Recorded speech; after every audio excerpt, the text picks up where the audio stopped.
nations, a new chapter in space. 4 দশক পর আবারও ভারতের পতাকা গর্বের সঙ্গে উড়বে মহাশূন্যে। আর সেই গর্বের নাম শুভাংশু শুক্লা। ফাইটার পাইলট থেকে মহাকাশচারী হয়ে ওঠার গল্পটা, যিনি সম্প্রতি আন্তর্জাতিক মহাকাশ স্টেশনে আইএসএসে পা রেখে ইতিহাস তৈরি করলেন। রাকেশ শর্মার 41 বছর পর তিনি দ্বিতীয় ভারতীয় যিনি মহাকাশে গেলেন এবং প্রথম ভারতীয় হিসাবে আইএসএসে পরিদর্শন করলেন। ভারতীয় বিমান বাহিনীর টেস্ট পাইলট এবং ইসরোর মহাকাশচারী। সাল 1985 10ই অক্টোবর উত্তরপ্রদেশের লখনৌতে তিনি জন্মগ্রহণ করেন। ছোটবেলা থেকেই তার মহাকাশের প্রতি ছিল বিশেষ আগ্রহ। তিনি ভারতের মানব মহাকাশযান কর্মসূচির অর্থাৎ গগনযানের জন্য নির্বাচিত 4 জন মহাকাশচারীর মধ্যে একজন। সাল 2025 25শে June Shubhanshu Shukla Axiom mission 4 এর পাইলট হিসাবে ফ্যালকন 9 রকেটে চড়ে আন্তর্জাতিক মহাকাশ স্টেশনের দিকে যাত্রা শুরু করে। তার মা যত্ন সহকারে সেই গাজরের হালুয়া বানিয়ে মহাকাশে পাঠিয়েছেন।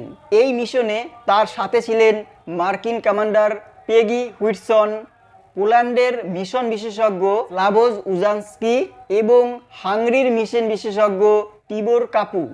এই 14 দিনের মিশনে তারা প্রায় 60টিরও বেশি বৈজ্ঞানিক পরীক্ষা চালাবে। তার মধ্যে আমাদের ভারতীয় ইসরোরই 7টি ডিজাইন করা রয়েছে। মহাকাশে পৌঁছেই শুভাংশু শুক্লা ভারতীয়দের বার্তা পাঠিয়েছেন। তিনি জানিয়েছেন, মহাকাশে মাধ্যাকাশে না থাকায় সব কিছুই আলাদা। ঘুমানোটা একটা বড় চ্যালেঞ্জের হয়ে দাঁড়ায়। Shubhanshu Shukla, Slavoj Uzmansky Vishnevsky, and Tibor Kapu. वहाँ सब कुशल मंगल है। आपकी तबीयत ठीक है? प्रधानमंत्री जी बहुत बहुत धन्यवाद आपकी विशेष का और 140 करोड़ मेरे देशवासियों की विशेष का। मैं यहाँ बिल्कुल ठीक हूँ, सुरक्षित हूँ। आप सबके आशीर्वाद और प्यार की वजह से बहुत अच्छा लग रहा है। बहुत नया एक्सपीरियंस है ये। अर्थ हमारा एक घर है और हम सबके सब उसके सिटीजन्स हैं। শুভাংশু শুক্লার এই যাত্রা ভারতের মহাকাশ গবেষণা একটি নতুন দিগন্ত উন্মোচন করেছে। আর এই অভিজ্ঞতা ভারতের নিজস্ব মহাকাশ স্টেশন তৈরির লক্ষ্য এবং গগনযান মিশনের জন্য অত্যন্ত গুরুত্বপূর্ণ ভূমিকা পালন করবে।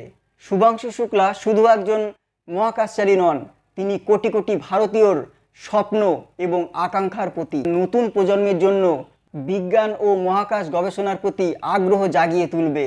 আমরা তার নিরাপদে ফিরে আসা এবং ভবিষ্যতে সাফল্যের জন্য শুভকামনা জানাই শুভাংশু শুক্লাকে।